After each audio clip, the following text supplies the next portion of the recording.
Assalamualaikum warahmatullahi wabarakatuh. Halo sahabat Fadilah, jumpa lagi di podcast Cerita Fadilah. Aku cerita Fadilah.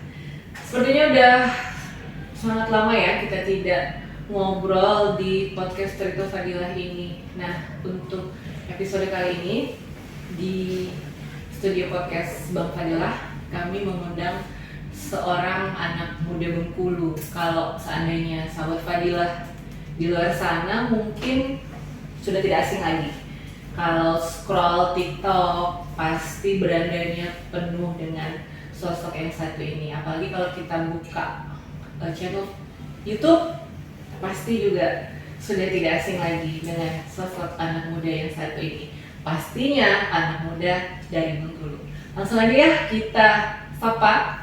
Untuk bintang tamu kita di episode kali ini ada Bang Hendra. Assalamualaikum Bang Hendra. Waalaikumsalam, terima kasih Kak sudah mengundang saya di podcast kali pada sore hari ini. Baik, kami juga berterima kasih nih Bang Hendra di tengah kesibukannya telah menyempatkan untuk mampir di podcast Cerita Fadilah. Jadi Bang Hendra, kita nanti ngobrol seputar motivasi pastinya, terus tips, kemudian rahasia-rahasia apa yang bisa nanti diambil oleh teman-teman yang di luar sana dari seorang Bang Hendra. Sebelumnya, mungkin boleh saya jelaskan terlebih dahulu nih Bang, mengapa kami tertarik untuk mengundang Bang Hendra di podcast Cerita Fadilah ini. Kalau kita lihat konten-konten Bang Hendra kan konten-konten inspirasi ya, memberi manfaat, kemudian membantu gitu ya Bang. Dan hampir semuanya itu pasti yang berhubungan dengan kemanusiaan, tentu ya.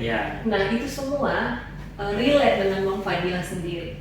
Kami di Bang Fadilah ini memiliki visi dan misi untuk bisa memberikan manfaat untuk masyarakat Kota Bengkulu khususnya. Dan tagline kita utama dan bermanfaat. Jadi kita berpikir, kenapa ya kita nggak collab saja dengan Bang Hendra gitu? Karena sepertinya kita satu visi dan misi nih sahabat. Tapi sebelum kita ke pembahasan konten-konten dari Bang Hendra ini, saya pengen tahu dulu nih, Bang Hendra asli dari Bengkulu ya?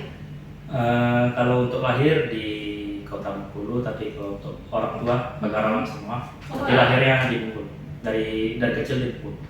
Lahir dan besar di Bengkulu? Iya, dari kecil. Sekolah? Semuanya di Bengkulu, dari SD sampai SMA di Bengkulu Pak. SD di SD berapa? SD 58 Kota Bengkulu, untuk SMP 18 Kota Bengkulu, SMA Negeri 5 Kota Bengkulu. Berarti dari SD sampai SMA di Bengkulu? Iya, kuliah juga di Bengkulu. Kuliah di Bengkulu? Ya. Kuliah di Unihas sudah mau wisuda. Sudah mau wisuda? Iya, September nanti. September nanti ya, berarti kuliahnya ini setelah bekerja ya? Iya, sambil bekerja.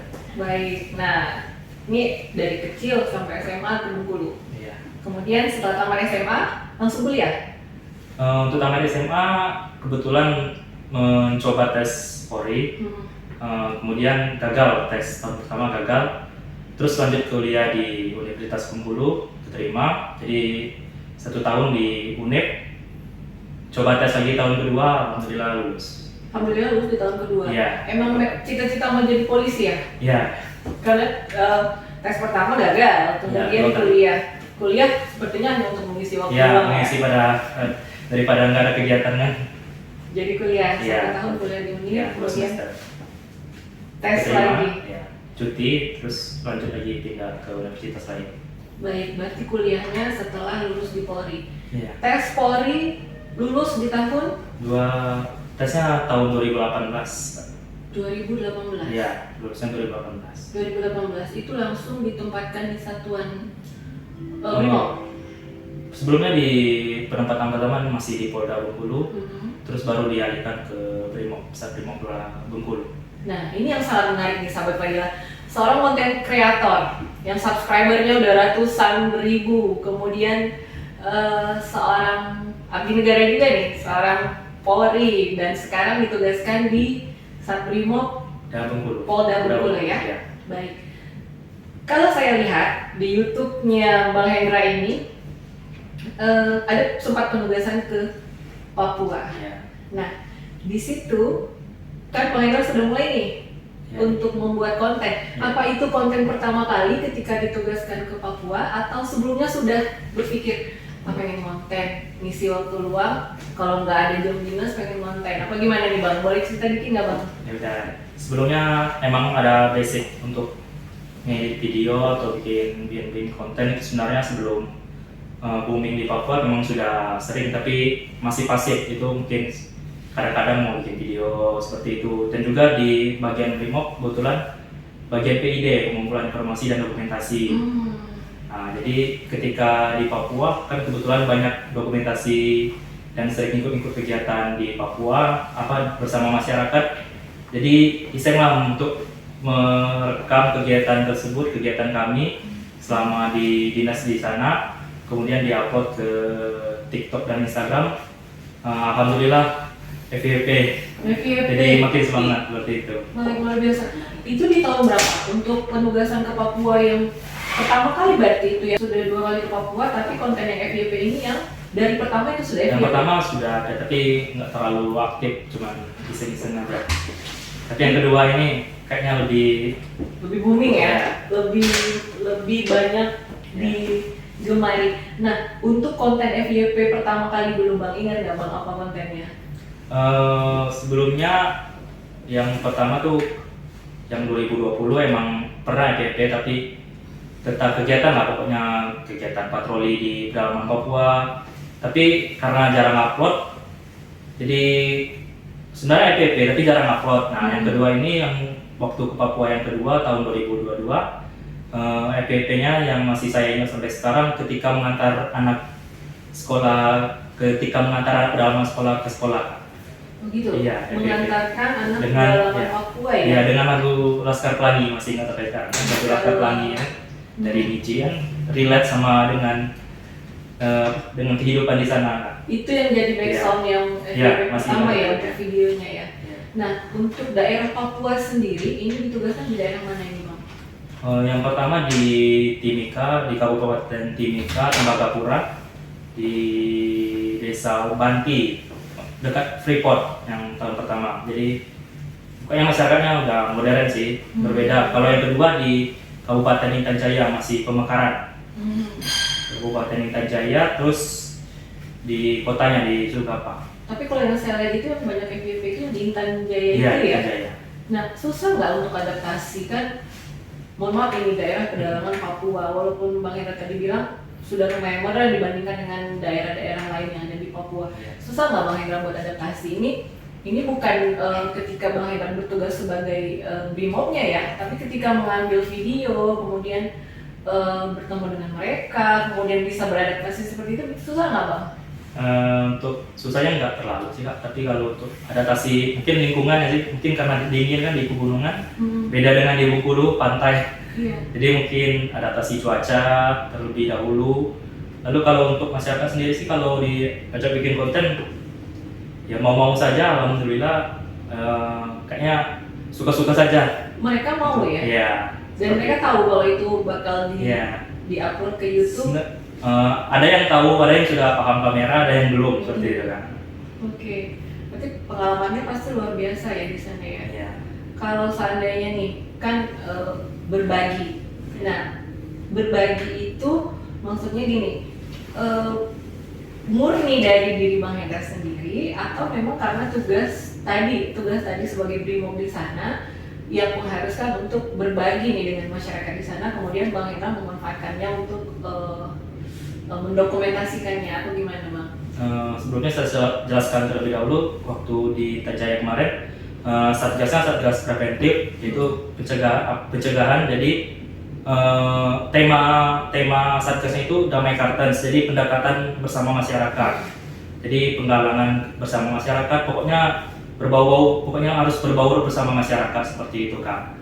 Jadi sesuai dengan kegiatan tersebut, untuk yang apa tadi pertamanya dari diri sendiri. Iya, berbaginya apakah memang ini murni nih, pure nih, mau masih di sini, mau berbagi. Ini di luar dari tugas atau memang dari Bang Hendra sendiri nih mau konten nih, keluarin duit dulu deh, mau berbagi gitu. Nah, untuk yang pertama sih dari diri sendiri. Emang kebetulan suka kirim-kirim barang, kirim-kirim makanan dari kota besar di Papua. Jadi dikirim ke tempat saya, jadi saya beli pakai uang sendiri untuk ketika kegiatan tersebut bagi-bagi kepada masyarakat seperti itu Kak. Untuk yang pertama kalinya seperti itu dari diri sendiri. Baik, berarti murni memang dari diri Bang Hendra Ya, sendiri ya? pertama kalinya. Respon pertama kali mereka seperti apa nih Bang? Ada nggak yang simpan Bang? Enggak sih kalau untuk emang sih kalau makanan agak susah kalau kita memberi, tapi kalau untuk makanan yang seperti udah bungkusan itu kan snack itu mau menerima semua. Apalagi kalau untuk permen itu, untuk gula-gula untuk anak ya. Kebanyakan mereka datang sendiri ya? Iya, alhamdulillah menerima semua. Baik, luar biasa ya. Saya suka penasaran gimana sih respon mereka, terus gimana sih mereka bisa berbaur, gimana mereka bisa tertarik gitu kan.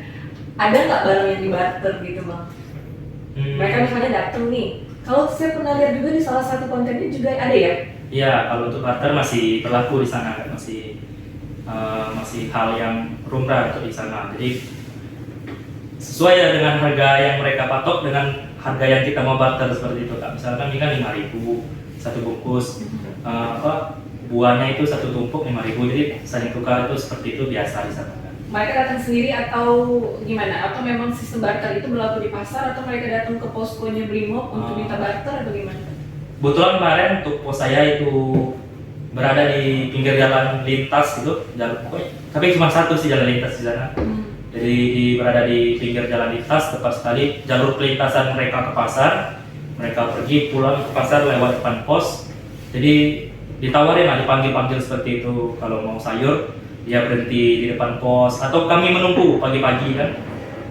Untuk pasar itu hari Selasa Selasa sama Jumat. Jadi sudah tahu jadwal hari tersebut. Biasanya kami menunggu di depan untuk mencegat ibu-ibu tersebut sebelum ke pasar. Barang-barang sayuran yang masih segar kami pilih terlebih dahulu atau kami beli terlebih dahulu seperti itu kan. Oke, untuk komunikasi sendiri tidak begitu susah ya mereka ya? Terkadang susah, tapi untuk saling paham sih, saling mengerti seperti itu kan. Untuk bahasa Indonesia mungkin bisa paham mereka di sana. Oke, udah 2 kali nih ke Papua. Iya. Kalau 3 kali mau lagi nggak ke Papua? Ini kebetulan udah selesai wisuda, kuliah sudah kelar, kayaknya mau lagi. Mau lagi ya? Kenapa? Bisa mantan lagi di sana? Iya. Berarti bisa dibilang di sana yang bikin Bang Hendra jadi YouTuber ya? Iya. Kebetulan kan jarang sih yang di sana kan, kecuali TNI Polri yang bisa masuk ke sana kan. Iya. Kalau masyarakat umum kayaknya takut kalau di sana seperti itu kan. Kesempatan ya? Iya, ada ini. Oke. Kesempatan. Ini udah bawa penghargaan pertama dari YouTube ya? Iya. Kita bisa lihat nih Sahabat Fadilah, Silver Play Button ya. Iya. Nah di sini tulisannya presented to Hendra Agustiawan for passing 1,000 subscribers. Wow, luar biasa. Ini Silver Play Button pertama, penghargaan pertama dari YouTube. Tahun berapa ini Bang? Untuk YouTube sebenarnya waktu masih tugas di Papua aktifnya cuma di TikTok sama Instagram.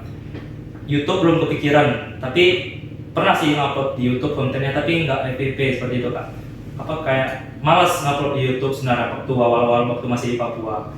Jadi kadang mau upload, kadang enggak. Butuhnya file-file dokumentasi ataupun video-video yang sudah jadi saya backup di flash disk. Ketika sudah pulang di Bengkulu, ya udahlah upload aja lah, iseng aja kan upload. Kebetulan naik view-nya waktu di Bengkulu seperti itu kan. Baik, sebetulnya memang gimana ya kalau bisa dibilang memang dari kitanya balik lagi ya Bang Hendra ya. Niat lagi ya. Kan sebelumnya nih ogah-ogahan, males-malesan, terus pas balik udah waktu luang, kemudian fokus lagi di YouTube dan langsung subscriber naik. Nah, dari Papua kembali ke Bengkulu. Sampai di Bengkulu kontennya masih seputar konten berbagi. Iya, masih dominan. Kenapa Bang Hendra pilih konten berbagi sementara di tengah maraknya video-video TikTok yang FYP itu kan banyak juga tuh yang naik subscribernya dari hal-hal yang kontroversial misalnya. Kenapa Bang Hendra nggak coba yang lain gitu? Kenapa sih harus berbagi gitu? Kalau berbagi kan gampang, cuma tinggal beli atau tinggal cari orang udah selesai gitu. Kenapa sih Bang harus berbagi gitu? Kebetulan ya melanjutkan yang sebelumnya di sana kan kebetulan subscriber atau follower saya dominan suka konten tersebut. Jadi kalau kita rubah ke konten yang lain, misalnya konten gaming atau konten itu, nanti Bang gitu ya Bang. viewer saya atau subscriber atau follower saya nggak cocok seperti itu Kak. Jadi harus melanjuti seperti itu dan kebetulan banyak juga brand-brand yang sudah mau lah kerjasama membantu itu seperti itu. ya tujuannya endorse pasti ya, endorsement. Iya ada brand-brand. Sudah berapa brand yang udah endorse Bang Hendra? Kalau sepatu lokal sudah 3 brand besar masuk. 3 brand besar. 4 brand besar sudah berkontribusi ke konten. 4 brand besar yang ada di Indonesia. Iya, brand lokal. Brand lokal yang sudah berkontribusi. Ya. Nah itu juga yang Bang Hendra bagikan ya ke masyarakat yang ada di sini. Di Papua juga di Bengkulu juga mau bantu kirim seperti itu kan. Insyaallah Itu luar di biasa konten ya. Kemarin saya juga lihat itu di salah satu sekolah SD ya. Iya, kemarin. Berbagi sepatu. Nah. Luar biasa ya. Saya berpikir sebenarnya banyak kebaikan-kebaikan yang bisa kita kasih ya Bang ya. Sebenarnya tidak juga semua yang kita berikan itu nggak pure juga semuanya dari kita, bisa dibantu oleh orang lain, jalannya dari kita seperti itu ya. Cuman perantara ya seperti ya. Baik. Selama ini nih Bang, pernah nggak ada yang gimana ya? Bang Hendra datang nih bawa kamera, terus tiba-tiba tanya kalau di TikTok kalau kita lihat kan udah bersih itu ya. Ada nggak yang sempat nggak mau ngomong gitu ada nggak? Kalau untuk itu jarang sih yang nggak mau ya. Sebelumnya kalau itu kan udah dikonfirmasi terlebih dahulu Kak mau ini konten ini dari orang, kalau mau kita lanjut seperti itu Kak. Konfirmasi terlebih dahulu. Tapi kalau untuk kebanyakan nggak ada sih kalau yang langsung ya, iya lah kasih hadiah kan. Kadang-kadang saya juga berharap kalau keliling di Pantai Panjang gitu kan, kenapa nggak pas di giliran saya gitu ya, saya lagi di Pantai Panjang ketemu Bang Hendra gitu kan, ditawari jawab 5 pertanyaan gitu kan, terus atau pilih amplop yang mana gitu kan kalau saya lihat kontennya Bang Hendra. Itu ide-ide muncul dari mana biasanya? Untuk ide sih biasanya kan sering scroll TikTok terlebih dahulu, cari referensi lah di sosmed seperti itu Kak. Jadi ketika cari referensi kan ya jangan kita tiru semua seperti itu kan, kita buat versi kita sendiri. Jadi idenya itu tapi kita bikin versi kita sendiri seperti itu Kak. Oke. Selama ini saya lihat di TikToknya Bang Hendra, komen-komennya itu rata-rata bagus semua. Tidak ada hate comment yang saya lihat ya. Nah, apakah disembunyikan atau gimana ini? Ada nggak yang pernah apa sih Bang ini gini? Ada yang pernah hate speech gitu nggak Bang Hendra?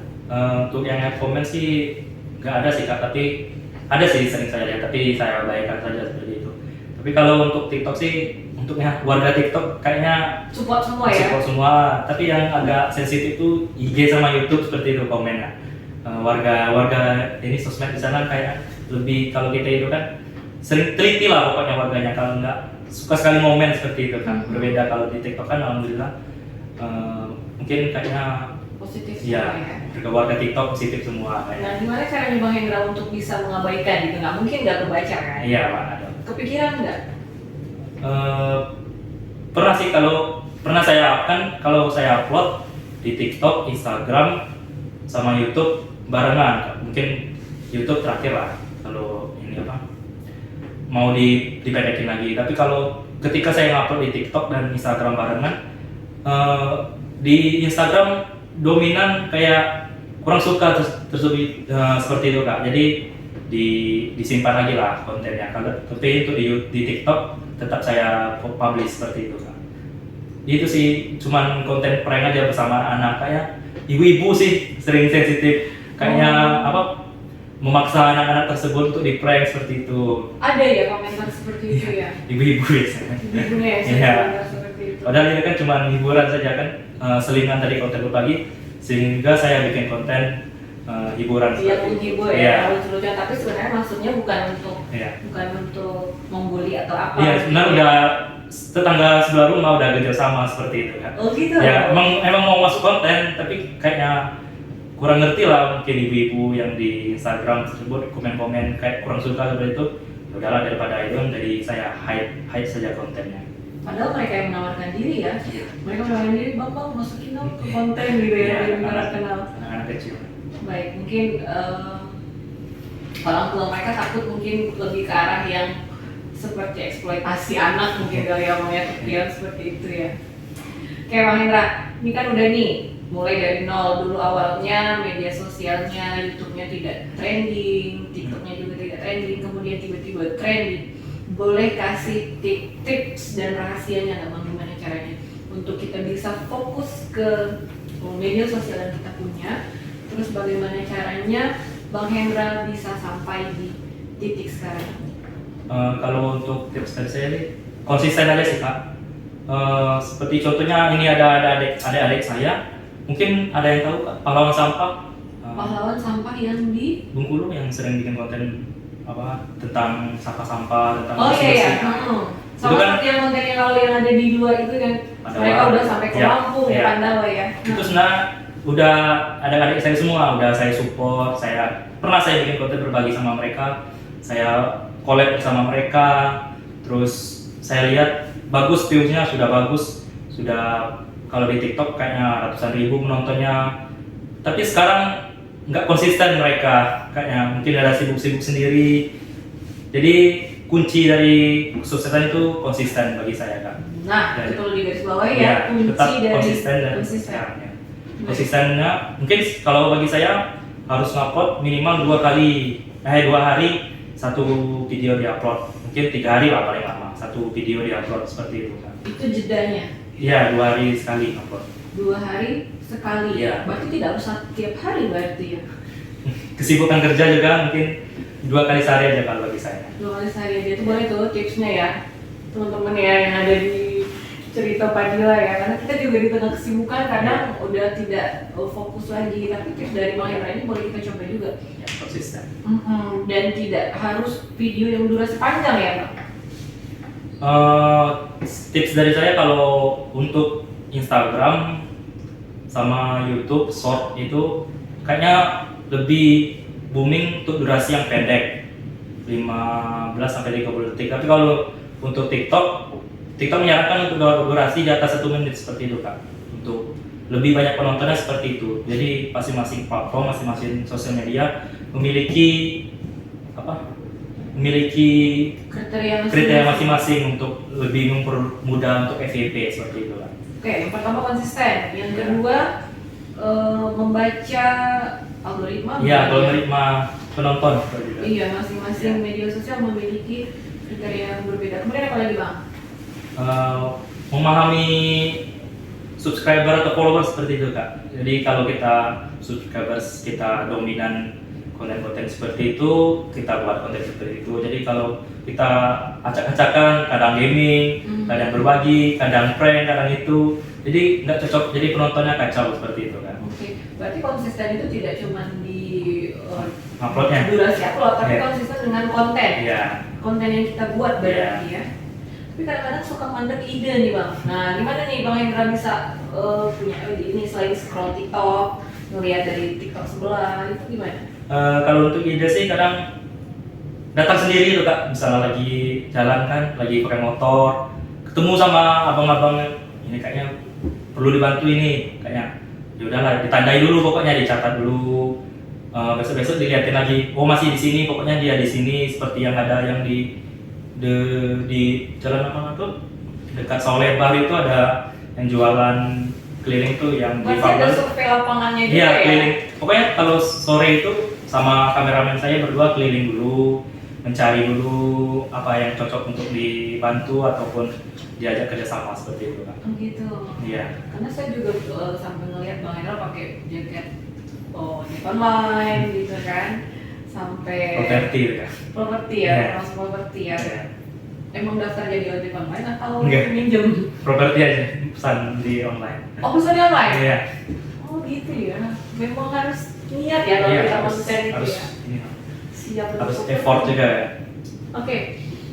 Ini kan tugas sebagai abdi negara. Iya. Kemudian sekarang seorang konten kreator. pernah nggak dari tempat tugas sendiri misalnya tidak mensupport kegiatan Bang Hendra sebagai content creator ini? Kalau nggak support sih nggak sih Kak. Support, alhamdulillah sampai sekarang support terus. Mana disuruh ikut lomba bagian dari Polri untuk konten Cipta Polri, Cipta Polri, pokoknya disuruh ikut lomba seperti itu Kak untuk bikin konten Cipta Polri. Terus pokoknya disupport Kak, seperti misalnya kalau mau sore-sore kan ada kegiatan, izin Pak mau bikin konten ini. Oh yaudah lanjut ya. Pokoknya disupport. Disupport ya, berarti ya. Berarti tadi kesini izin nggak? Enggak, malam nanti masuk. Ini lagi libur kan. Nanti malam tiket ya, balik lagi ya. Kerja Bang. Baik, kalau misalnya disuruh memilih nih Bang, Polri atau jadi content creator? Polri ya. Kenapa?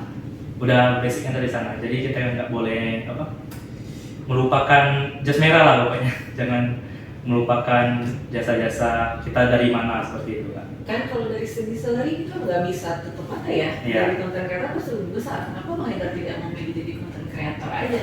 Kalau sekarang masih bisa dua-duanya masih berjalan ya udah.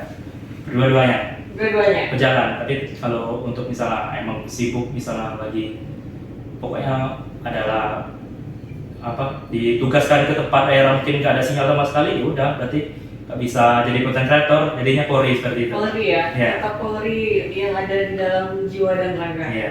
Baik, Mahendra ini masih di momen 17 Agustus nih Bang, Iya. baru kita masih di bulan Agustus.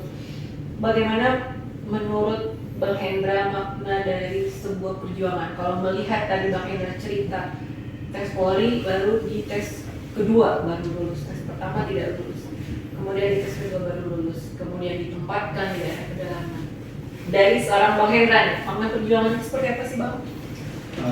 Pokoknya perjuangan aja, jalannya aja pokoknya. Jangan banyak mengeluh, jangan banyak itu. Mungkin ketika kita di sana, mungkin itu jalan dari yang di atas, jalan dari Allah. Mungkin di sana juga akan dibukakan jalan untuk kita lebih baik seperti itu Kak. Jadi pokoknya jangan mengeluh, jangan banyak mengeluh, terus tetap semangat seperti itu kan. Tetap semangat ya. Ya, jangan banyak mengeluh. Baik, makna perjuangan yang luar biasa, melihat perjuangannya Bang Hendra nih, nggak menyerah ketika gagal ya, tetap harus berusaha kembali. Keluarga support pasti ya? Pasti. Support semua Kak. Support semua. Iya. Sudah istri ada? Oh belum punya istri, Iya. berarti masih dengan orang tua support 100%. Iya. Baik, Mahendra pesan nih Bang untuk sahabat Fadila yang ada di rumah, bagaimana kita menjadi seorang generasi muda yang produktif?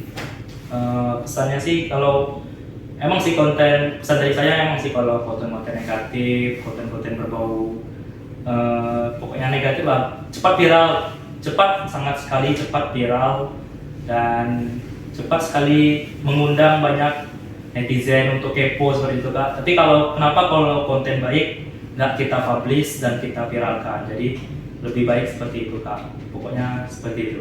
Baik, tebar kebaikan di mana Iya, ya? kebaikan. Sama seperti Bang Fadila juga selalu memberikan bermanfaatan untuk seluruh warga Kota Bengkulu. Nih Bang Hendra jangan lupa nih sering-sering main ke Bang Fadila kalau mau bagi-bagi kebaikan. Nasabah-nasabah kita juga rame nih Bang. Siapa tahu kan? Sering bikin konten di jalan. Nah, mampirlah Bang sekali-sekali. Kemarin di Bundaran ini sebelum. Bundaran Fadila? Ya Bundaran sih, tapi di yang taman seberang. Oh yang di seberangnya. Ya, yang ibu-ibu jualan. Nanti boleh kapan-kapan Bang Hendra datang ke Bang Fadila. Nasabah kita banyak tuh Bang, dari berbagai kalangan itu ada. Mungkin kalau misalnya Bang Hendra mau konten juga kita welcome ya. Nanti tinggal dihubungin aja. Silakan Bang Hendra datang ke Bang Fadila karena tujuan kita sama, yaitu memberikan kebermanfaatan untuk semua warga, khususnya masyarakat Kota Bengkulu. Bang Hendra, saya terima kasih ya sudah bersedia untuk datang di podcast Cerita Fadila. Boleh sedikit Bang, kalau tagline-nya Cerita Fadila ini aku cerita Fadila. Boleh nanti yang closing Bang Hendra ya? Apa katanya? Kalau saya bilang aku cerita, Bang Hendra jawabnya Cerita Fadila. Oke? Oke, sahabat Fadila, itu tadi bincang-bincang kita bersama Bang Hendra, seorang anggota Polri dari Satuan Brimopda Bengkulu. Dan beliau juga seorang konten kreator yang telah berhasil membuktikan bahwa kreativitas itu tanpa batas dan juga bisa menghasilkan. Demikian untuk ke podcast kita pada hari ini. Saya pamit undur diri. Sampai jumpa di podcast Cerita Fadila berikutnya. Podcast Cerita Fadila, aku Cerita Fadila. Oke, assalamualaikum warahmatullahi wabarakatuh. Waalaikumsalam. Makasih ya Bang Hendra.